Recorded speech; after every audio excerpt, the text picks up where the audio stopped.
인생을 살면서 우리는 스승이라는 것과 제자라고 하는 이 관계 속에 살아가는 것 같습니다.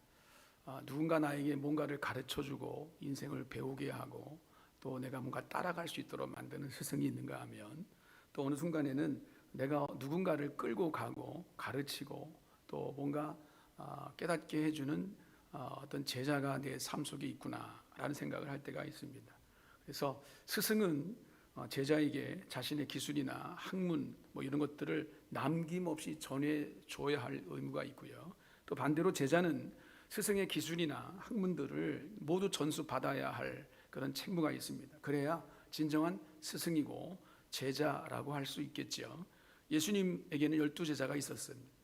그 예수님과의 제자 간에는 진정한 스승과 또한 제자의 관계가 형성되었을 것입니다. 3년이라는 시간 동안에 뭔가 그들은 배우고 또 따라 저것이 하나님의 뜻이구나 라는 것들이 또 나의 삶 속에 아마 도전이 됐을 거예요. 그러니까 예수님은 무리들에게 하나님의 나라를 다 설명하신 이후에도 따로 또 공동체에 가서 제자들에게는 더 그 주제에 대해서 깊이 있게 또 자세하게 가르쳐 주시는 일들이 참 많이 있었습니다. 한 번은 유월절과 무교절을 3일 남겨둔 오후에 예루살렘 성전에서 나오신 예수님께서 제자들과 함께, 그 예루살렘 성전은 시온산에 있고 그 건너편에 이제 골짜기를 지나서 이제 산이 있는데, 산이라 봐야 언덕바지 같은 좀 그런 우리 개운산만도 못한 그런 산인데 감람산이라고 있어요. 이 감람산에 오르셨어요. 그리고 그 산에 저 건너편에 보이는 시온산에 있는 성전을 마주대해 앉아 계실 때 베드로를 비롯한 4명의 제자들에게 다가와서 예수님께 마음을 담았던 그 생각들을 좀 질문으로 던졌습니다. 이렇게 물었습니다. 주님, 우리에게 일러주소서. 어느 때에 이런 일이 있겠사오며 이 모든 일이 이루어지려 할 때에 무슨 징조가 이 땅에 있겠습니까? 라고 물어봤습니다. 그건 쉽게 말하면 주님의 마지막 때, 종말 때에는 무슨 일이 이 땅 가운데 있겠습니까? 무슨 징조가 있겠습니까? 라고 물어본 거예요. 제자들은 예루살렘 성전에 나올 때 성전을 향해서 하신 예수님의 말씀이 도대체 기억이 난 거예요. 그게 도대체 무슨 뜻인지를 알지 못한 거죠. 그래서 그 뜻을 알고 싶어서 집에 돌아와서 예수님께 또 여쭤봤던 겁니다. 성전에 나올 때 예수님께서 이렇게 말씀하셨습니다. 네가 이 큰 건물들을 보느냐? 이 건물들에 돌 하나도 돌 위에 남아있지 않고 건물이 다 무너질 것이다. 이렇게 말씀하신 거예요. 당시 예수님과 제자들이 보았던 성전, 시온산에 있었던 이 성전은 헤롯 대왕이 유대인의 환심을 살 목적으로 건축한 것인데 아직 그 당시만 해도 건축이 완성되지 않았습니다. 주전 19년부터 짓기 시작했어요. 그리고 그 보시는 헤롯 성전, 이것은 저건데 이제 저것은 지금 있는 형상들이고요. 저게 그때 이후로 무너졌다 다시 형상시키고 다시 재건해 놓은 건데, 이 성전은 주후 63년경에야 완성이 됩니다. 거대한 대리석으로 지어진 성전이고요. 특별한 부분에는 금으로 꾸며져 있는, 그래서 보는 사람들로 하여금 탄성을 저질 만큼 그렇게 멋지고 아름다운 위대한 그런 성전이었다라고 말한, 예수님께서 근데 그 성전을 보시면서 헤롯 성전이 아직 완공되어지지는 못했을지라도 이미 50년 가까이 지금 그 헤롯 성전이 건축되어져 오고 있었기 때문에 그 화려함과 그 웅장한 모습을 갖추고 있었단 말이지요. 그런데 그 성전이 무너질 것이다 라고 말씀하신다는 거예요. 그것도 돌 위에 돌 하나 남아있지 않고 무너진다 라고 말씀하시니 도저히 제자들로서는 그 말씀이 받아들여지지가 않는 거죠.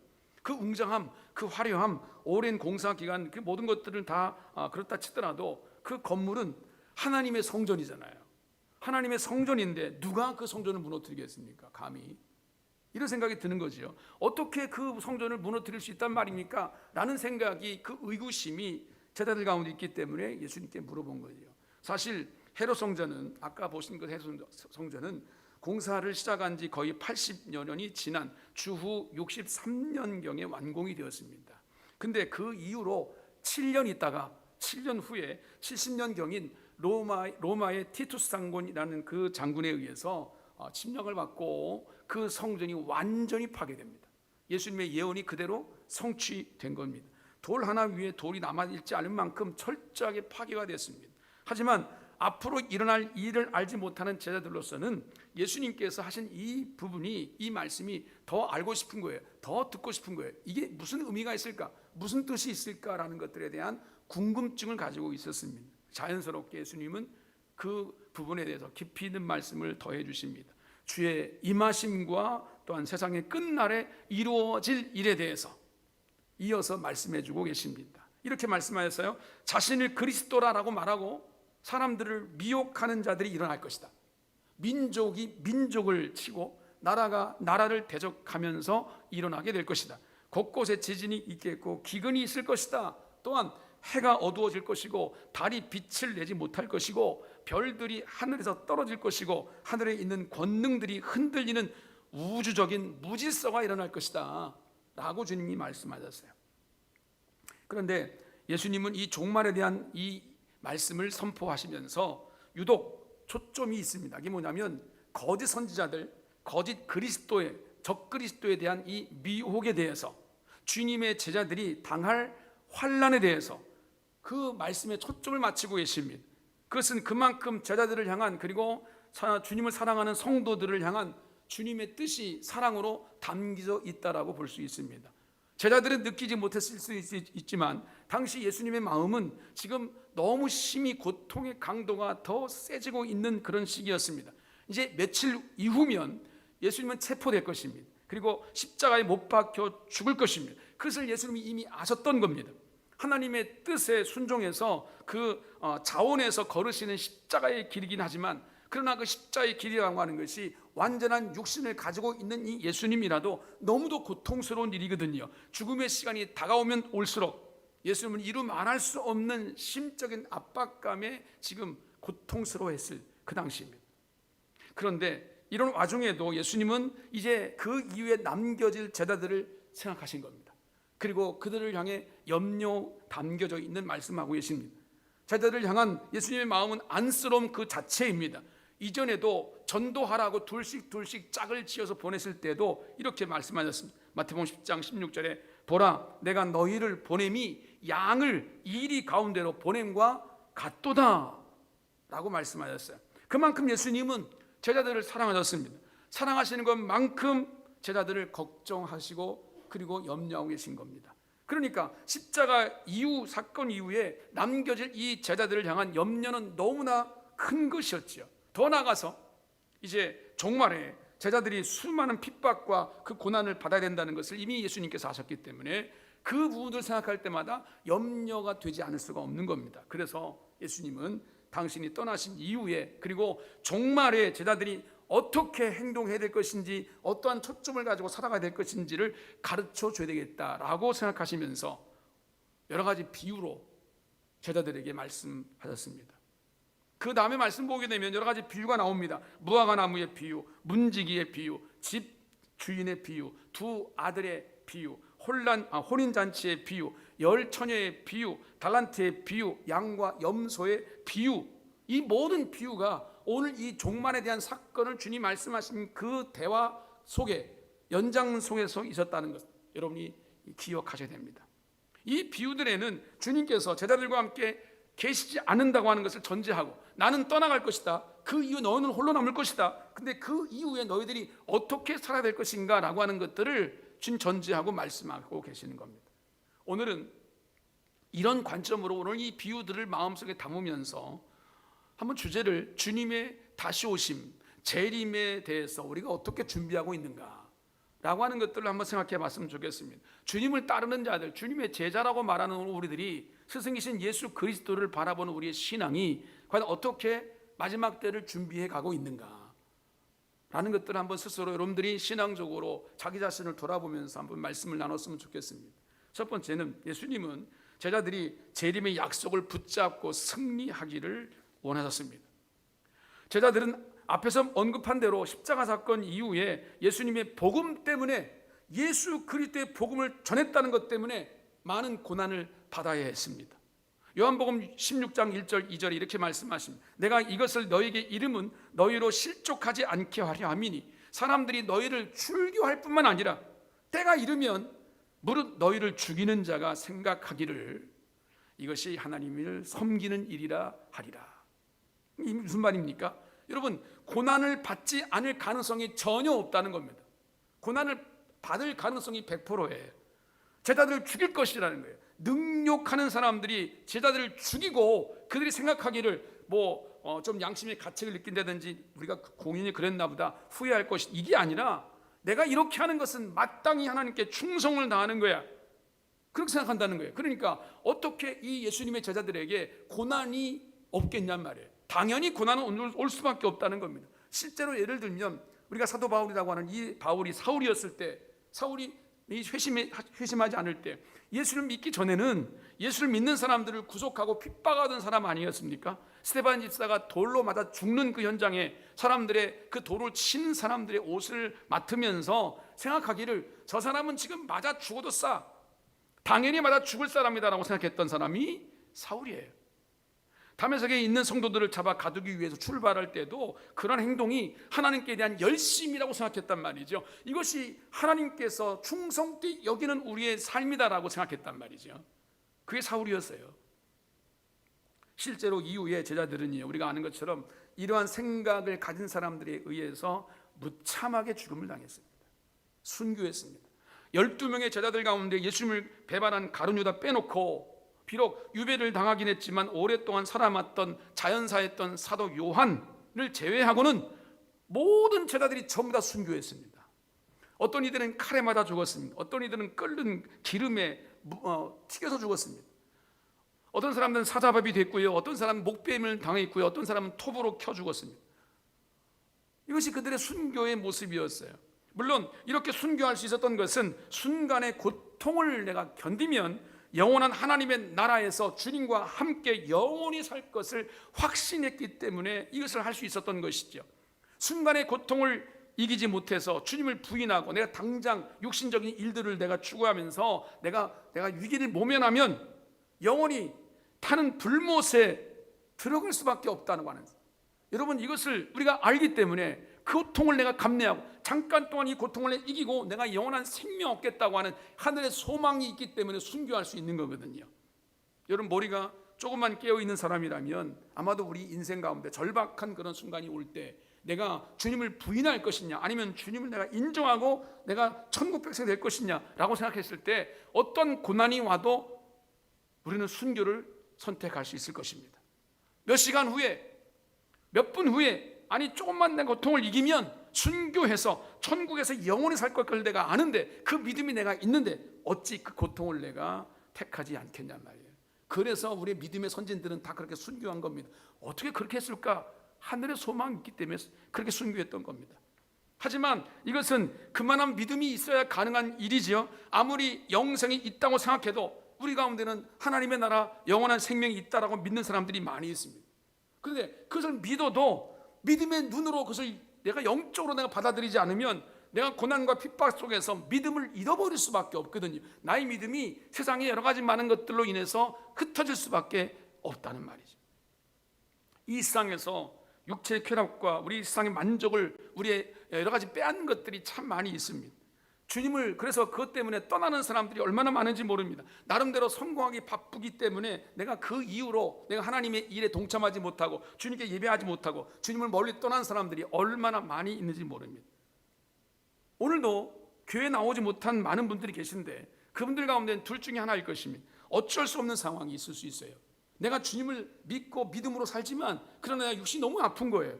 내가 고통스러운 거예요. 절박한 거죠. 그래서 내가 오늘 시간 주 앞에 나오지 못하는 분들이 분명히 계실 수 있어요. 그 외에 다른 여러 가지 절박한 일이 있기 때문에 주 앞에 나오지 못한 분들이 계시지만, 또 어떤 분이는 세상의 만족을 쫓아가다 보니까 내 마음이 빼앗기는 거예요. 그게 너무 좋은 거죠, 세상이. 그러니까 굳이 내가 교회 가서 예배를 드려야 할 이유가 있을까? 이런 생각이 드는 거예요. 바쁘고 분주한데, 피곤한데 굳이 내가 주일날 교회 한번 안 간다고 내가 어떻게 되겠나, 이런 생각이 있기 때문에 한 번, 두 번 교회를 안 나가다 보면 그게 그냥 그렇게 습관화돼 버립니다. 아무렇지도 않습니다. 하나님이 벌 주실 것 같은데 벌도 안 줘요. 내버려 두셔요, 그냥. 그러니까 여러분, 하나님이 계신 것 같기도 하고 안 계신 것 같기도 하고 혼란 속에서 그저 주일 성수가 그냥 여러 가지 우리 인생 가운데 아무렇지도 않게 범해져 버린단 말이죠. 그러니까 여러분, 그런 분들에게 육체의 고통이 오고 죽음의 위협이 오고 그런 순간이 온다면 어찌 주님을 부인하지 않겠습니까? 난 모릅니다, 주님. 하나님의 살아계신 것도 어렴풋이나 알겠지만 그러나 그분이 나의 주님은 아니십니다. 이런 고백을 할 수밖에 없다니까요. 여러분, 순교라고 하는 것이 믿음이 있어야 가능한 것이 그냥 되는 것이 아니라는 거예요. 여러분, 우직스럽게 하나님의 나라를 바라보고 영적인 눈이 열려야만 우리가 하나님의 뜻 가운데 살 수 있고 하나님의 나라를 위해 순교할 수 있다는 거죠. 이런저런 핑계대고 이런 생각 가지고는 도저히 주님이 원하시는 뜻대로 살 수도 없고 순교의 영성을 가질 수도 없다라는 것을 우리가 이 말씀을 통해서 깨닫게 됩니다. 예수님은 이러한 사실을 잘 아셨기 때문에 사랑하는 제자들에게 주님의 재림에 대한 확신을 심어주셨습니다. 오늘 본문 26절에 이렇게 강조하죠. 그때에 인자는 주님을 말씀하시죠. 인자가 구름을 타고 큰 권능과 영광으로 오는 것을 사람들이 볼 것이다. 할렐루야. 예수님은 잠시 떠나가시지만 분명 다시 오실 것이라고 약속하고 계세요. 그때가 언제인지 누구도 알지 못합니다. 주님만 아셔요. 초림 때처럼 그렇게 초라한 모습으로 말구 위에 아기 예수의 모습으로 그렇게 오시는 것이 아니라 이제는 영광과 권세와 능력을 가지고 오실 것이라고 약속해 주고 계십니다. 열처의 비유에 나오는 신랑처럼 잔치를 열고 주님의 사람들을 찾아오실 것이다라고 말씀하고 계십니다. 양과 염소의 비유처럼 임금처럼 말이죠. 영광의 보좌 앞에 앉아서 영벌과 영생을 판결하실 심판주로 오실 것이라고 주님 말씀하십니다. 예수님은 제자들에게 이 비유를 주시면서 앞으로 너희들 가운데 어떠한 고난이 오고 역경이 오고 환난이 오더라도 믿음을 지켜라 라고 하는 이런 신앙적인 말씀을 주고 계신 겁니다. 심지어 죽는 일이 우리 가운데 온다 할지라도 주님의 재림과 영원한 천국을 생각하면서 너희들이 이겨라 라고 말씀하고 계신 겁니다. 내 안에 이 믿음이 있는가? 아마 생각도 안 하실걸요? 생각해 볼 수가 없죠. 내가 죽을 일이 없는데, 예수 믿는 일 때문에 내가 죽을 일이 없어요. 왜? 고난도 받지 않는데 무슨 죽을 일이 있겠어요? 예? 내가 예수 믿는 것 때문에 조금도 손해를 보지 않으려고 그러는데, 내가 예수를 증거하기 위해서, 주의 사랑을 나타나기 위해서 내 불이익을 감당하는 것뿐만 아니라 내가 주님을 위해서 어떠한 일도 하겠습니다라는 믿음이 아니라 나는 조금도 손해볼 생각이 없는 우리들에게 여러분, 어떻게 주님이 다시 오심에 대한 이런 순교의 정신을 가지고 영성으로 나갈 수 있겠냐는 말이죠. 제자들은 이런 말씀을 받고 그 말씀을 따라서 재림의 약속을 믿고, 그래서 그들 가운데 다가오는 역경의 순간에도 다시 주님이 오실 것이라는 소망. 왜? 주님이 그렇게 올라가시는 자기들 눈앞에 봤거든요. 주님이 승천하시는 거예요. 승천한 천사들을 통해서 말씀하신 걸 들었단 말이죠. 그러니까 그 약속의 말씀 붙들 수밖에, 소망을 가질 수밖에. 그래서 내 가운데 내가 주의 복음을 전하면 죽으리라고 말하는 이런 모든 힘 있는 권세자들의 얘기를 듣지 않고 오직 환난과 고난을 내가 딛고 일어서서 주님이 원하시는 뜻대로 복음을 전하고 주의 나라를 위해 살았던 제자들의 모습을 보게 됩니다. 그래서 사도 요한은 요한계시록을 다 기록한 다음에 마지막 22장 20절에 마라나타, 이따 예배 끝난 다음에 부를 찬송입니다. 마라나타 뭡니까? 주 예수여 오시옵소서. 주 예수여 어서 오시옵소서. 주님을 고대합니다. 갈망합니다라고 그 성경이 끝나요. 주님이 오시옵소서라고 성경이 끝난단 말이죠. 그런데 오늘 우리는 그 주님이 오시옵소서라고 하는 이 말에 대한 관심이 없어요. 현재만이 중요해요. 현재 내 삶의 이익만이 중요해요. 내 자존심이 더 중요해요. 그렇죠? 내 손해보지 않는 게 중요해요. 주의 복음과 하나님의 나라를 꿈꾸는 일에는 별로 관심이 없는 것 같이 살아가요. 생각 속에는 그렇지 않은데 삶의 현실은 그렇단 말이죠. 여러분, 놀라겠지만 지금도 지구촌 곳곳에 순교자가 많습니다. 아십니까?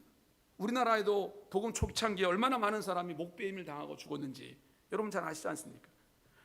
과거 로마 시대나 그런 모든 초대 교회와는 비교도 안 될 만큼이겠지만, 그러나 지금도 예수 그리스도를 나의 구주와 주님으로 믿고 주님을 따르겠다는 그 믿음을 지키다가 순교하는 사람들이 얼마나 많은지 모릅니다. 매년 통계에 의하면 수만 명의 순교자가 나오고 있어요. 수만 명.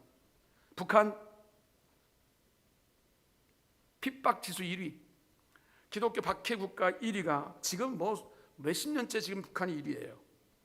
모리타니, 소말리아, 나이지리아, 인도, 뭐 많은 이슬람 국가들, 이런 국가들에서 예수 그리스도가 나의 주님이십니다, 나의 생명이십니다, 이 믿음 지키다가 순교한 사람들이, 맞아 죽은 사람들이, 불태워 죽은 사람들이 수많이 있어요. 그들의 믿음과 나의 믿음은 뭐가 다를까요?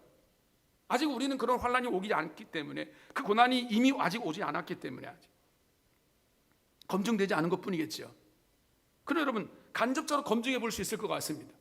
내 인생 속에, 내 신앙생활의 여건 가운데 조금이라도 고난이 오는데 내가 주님의 이름을, 내가 주님이 원하시는 뜻을, 그 말씀을 지키겠다라고 순교의 정신을 가지고 내가 주님 앞에 서면, 여러분, 내가 분명히 달라질 것이 있는데, 하나님이 원하시는 뜻을 붙들 수 있을 텐데, 그렇지 못하다면 여러분, 우리는 지금 주님이 다시 오심을 준비하는 신앙이 아니다라는 거예요.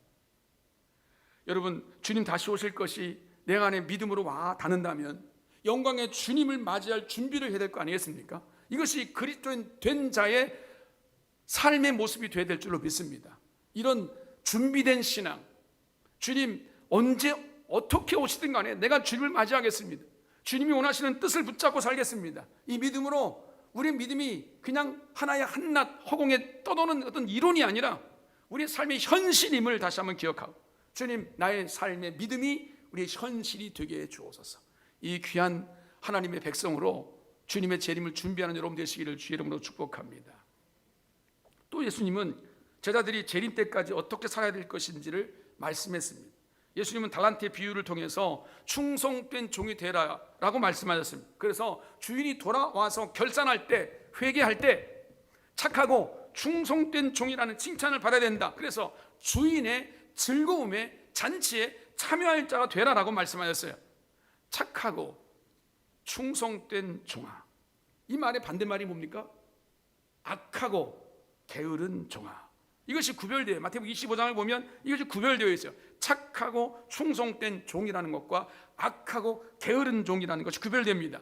그 종의 인격이 완전하기보다는, 우리가 착하고 충성된 종이라고 우리가 다 완벽합니까? 그게 아니에요. 그러면 착하고 충성된 종이라는 기준이 뭐냐? 성경에 나와 있습니다. 그 주인의 마음에 합한 자, 그 주인의 마음에 합당한 자예요. 예를 들면 사무엘상 13장 14절에 이런 말씀이 나오죠. 지금은 왕의 나라가 길지 못할 것이라 여호와께서 왕에게 명령하신 바를 왕이 지키지 아니하였으므로 여호와께서 그의 마음에 맞는 사람을 구하여 여호와께서 그를 그의 백성의 지도자로 삼으셨느니라. 이 말은 이스라엘 초대 왕이었던 사울이 하나님 명령에 불순종했기 때문에 이제 하나님께서 그를 책망하면서 제2대 왕 다윗을 염두에 두고 하신 말씀입니다.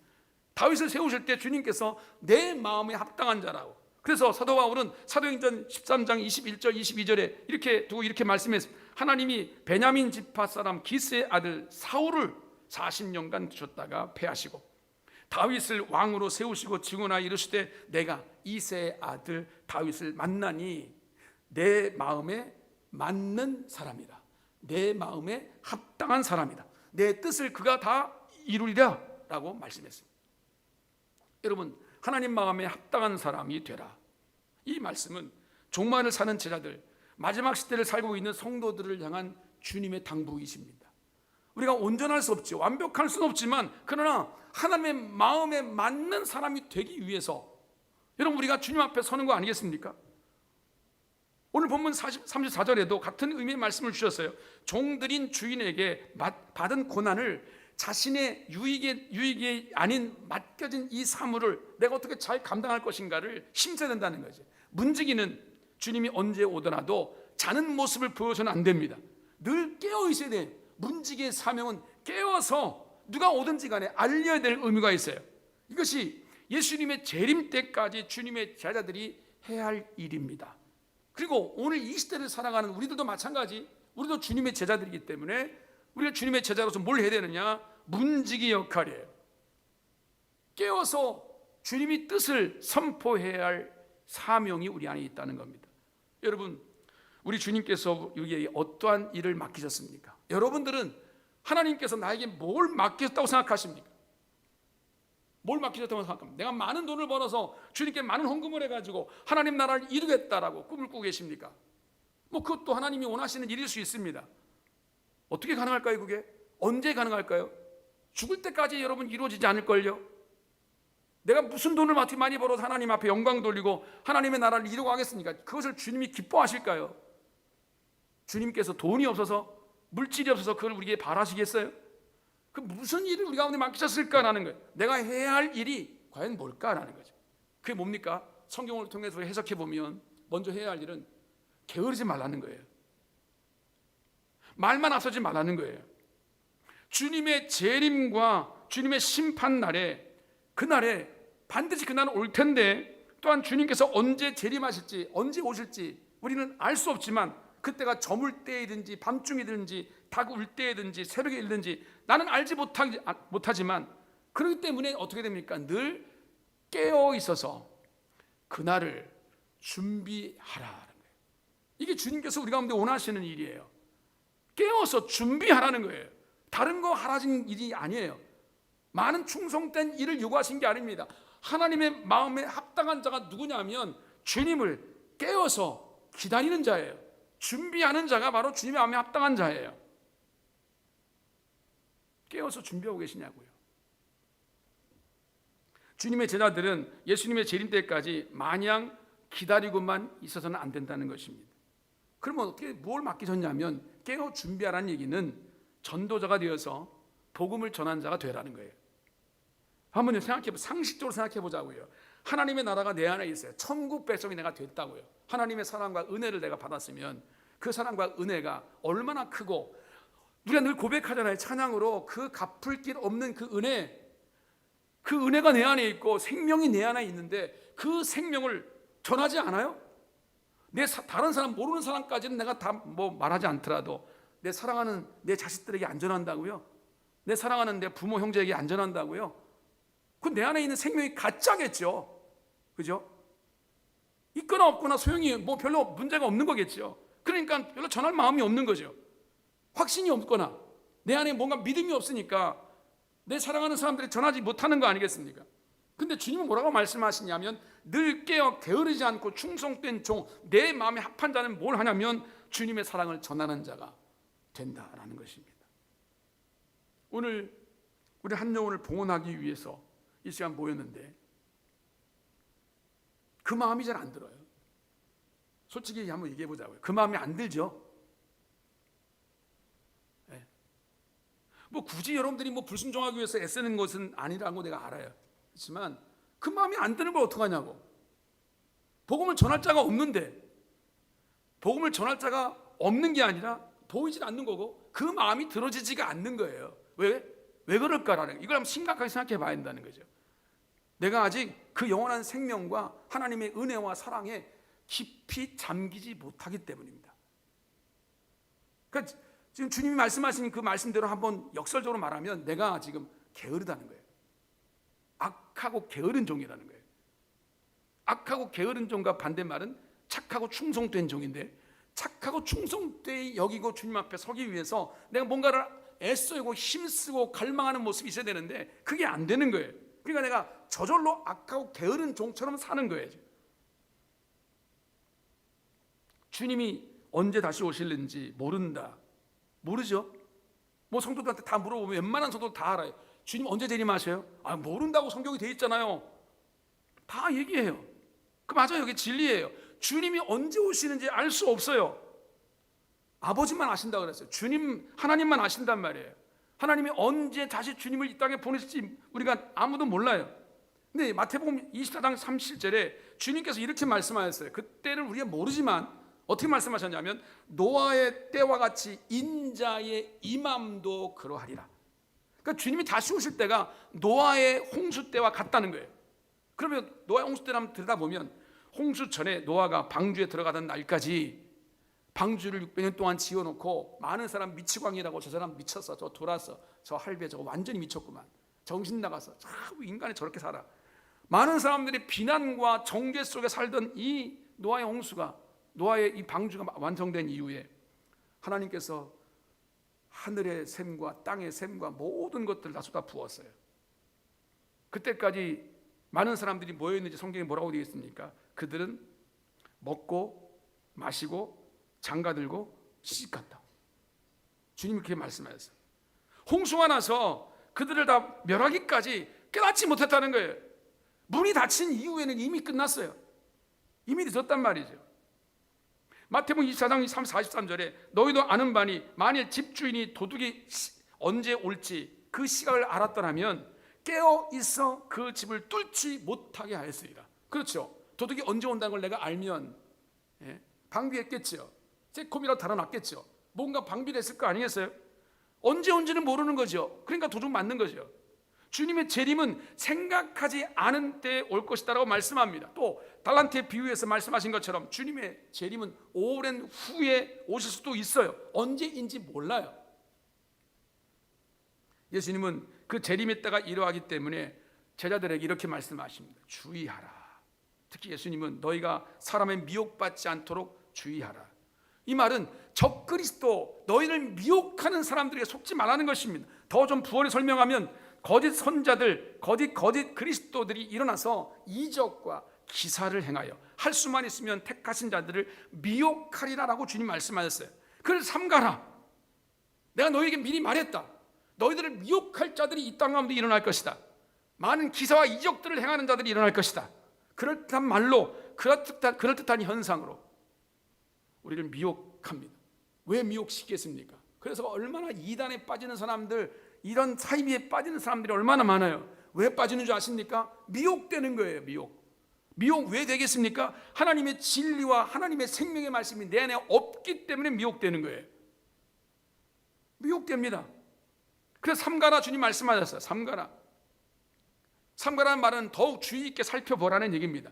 그래서 성령께서 깨닫게 해주시는 지혜를 달라고 주님이 말씀하셨습니다. 그러니까 여러분, 우리가 주님의 재림을 준비하는 성도가 뭘 해야 되냐면 늘 깨어 있어야 된다는 거죠. 깨어 있어서 적의 침입을 내가 알 수 있어야 되고, 악한 자들의 흉악한 계획이 무엇인지를 내가 알아서 그것을 대적할 수 있어야 되고, 물리칠 수 있어야 되는. 사도 바울은 에베소 6장 18절에 깨어 있다는 것을 이렇게 설명했습니다. 모든 기도와 간구를 하되 항상 성령 안에서 기도하고 이를 위하여 깨어 구하기를 항상 힘쓰며 여러 성도를 위하여 구하라. 깨어있되 사람의 힘으로 할 수 없는 그런 일들, 영적인 공격들, 그 모든 것들이 우리 가운데 있을 수 있는데, 그럴 때 우리가 어떻게 되냐면 기도의 힘으로 그를 극복하라는 거예요. 이것이 우리의 신앙생활이라는 겁니다. 그러면 결국 결론적으로 말씀드리면 깨어있다는 것은 주님의 오심을 기다리며 기도하는 자라는 거예요. 여러분, 우리 신앙생활을 하는 여러분들이 어떻게 우리가 신앙생활을 하냐면 대부분이 그럴 경우들이 우리가 많아요. 속는 겁니다. 어떤 경우냐면 내 힘으로 신앙생활을 하려고 하는 겁니다. 내 신앙, 내 신념으로 내 신앙을 지키려고 하고, 내 의지를 가지고 내 신앙생활을 하려고 하고, 내 노력과 내 성과, 내 만족을 추구하며 신앙생활을 하려고 그래요. 그렇게 살다 보면 우리가 어떤 일이 일어나냐면 좋은 일, 기쁜 일, 잘 되는 일, 그런 일이 있을 때마다 어떤 생각이 드냐면 내가 신앙생활 잘해서 이렇게 된다라고 착각을 해요. 또 반대로 잘 안 되는 일이 있어요. 낙심할 일이 있어요. 실패와 고통과 탄식이 내 삶을 들이우면 반대로 무슨 생각이 드냐면 내가 신앙생활을 잘 못했기 때문에 이런 일이 온다고 생각한다니까요. 그러면 그 생각이 어디까지 미치냐면 하나님이 나를 버리셨다는 거예요. 여기까지 우리가 미쳐버립니다. 나를 하나님 버렸어 라고 그렇게 치부해버린다니까요. 그게 우리 신앙생활의 내용 아니겠어요? 근데 정말 신앙, 주님의 재림을 준비하는 신앙은 이런 모습이 아니라고 주님 말씀하고 계시는 거예요. 그럼 어떻게 하느냐? 오직 모든 일에 기도와 간구로 성령 안에서 깨어 기도하는 믿음의 사람이 되라는 거예요. 내가 종말을 준비하는 신앙, 재림을 준비하는 신앙, 주님의 다시 오심을 고대하는 신앙인지 아닌지를 돌아보세요. 한 가지만 가지고 돌아볼 수 있어요. 내가 지금 주님을 사랑하는 마음을 가지고 말씀 붙잡고 기도하고 있는가 하는 거예요. 기도를 안 하고 있다면 여러분 지금 주님을 기다리는 자가 아니에요. 주님의 재림 인식하고 있는 자가 아니에요. 다시 말해 하나님의 나라에 대한 소망이 내 삶을 지배하고 있지는 않아요. 그럼 어떻게 그 사람이 주님을 기다리는 신앙입니까? 그래서 여러분 다시 한번 내 신앙의 중심이 하나님의 오심을 기다리며 깨어 기도하고 있는가라는 거예요. 기도는 몸부림입니다. 내 뜻대로 무조건 되는 것이 기도가 아니에요. 하나님 말씀대로 나를 자극시키고 도전할 때, 하나님 내가 이 모든 비참한 나의 모습들, 처참한 나의 모습까지도 주님께 내어놓고 주의 성령의 능력과 권세를 구합니다. 나를 도와주세요. 이게 기도란 말이죠. 내가 마음대로 내 뜻대로 안 되니까 기도하는 거잖아요. 그래 기도하라고 말씀하시는 거잖아요. 기도 안 하고 이 세상을 이길 수 있냐고요. 기도 안 하고 여러분 믿음을 지킬 수 있냐고요. 기도 안 하고 주님의 재림의 때를 기다린다고요. 거짓말이라고요. 그러니까 여러분 너무나 단순한 얘기이지만 깨어서 재림을 준비하는 신앙은 기도하는, 성령 안에서 기도하는 사람이다. 계시록 16장 15절의 말씀 읽고 마치겠습니다. 같이 한번 보실까요? 16장 15절 같이 한번 크게 한번 읽어보겠습니다. 시작. 보라, 내가 도둑같이 오리니 누구든지 깨어 자기 옷을 지켜 벌거벗고 다니지 아니하며 자기의 부끄러움을 보이지 아니하는 자는 복이 있도다. 깨어 있어 벌거벗고 다니지 않는, 왜 내가 이러려고 신앙생활했나? 내가 이러려고 하나님 나라를 위해 추구했나? 여러분 그렇게 탄식하고 한탄할 날이 오지 않도록 깨어 있으라고 말씀하십니다. 주님이 오실 때가 가까워오고 있습니다. 깨어서 준비하는 신앙 갖게 하시옵소서. 이 시대가 끊임없이 나를 유혹하고 미혹하지만, 그러나 주님, 나는 생명 있는 하나님의 자녀입니다. 하나님의 사랑받는 자녀입니다. 하나님, 주님을 바라보게 하시고 주님 오실 때를 갈망하는 깨어있는 정말 하나님의 자녀들이 되게 해 주옵소서. 이 믿음으로 주님 오실 때까지 승리의 길을 걸어가는 하나님 백성 되시기를 주의 이름으로 축복합니다.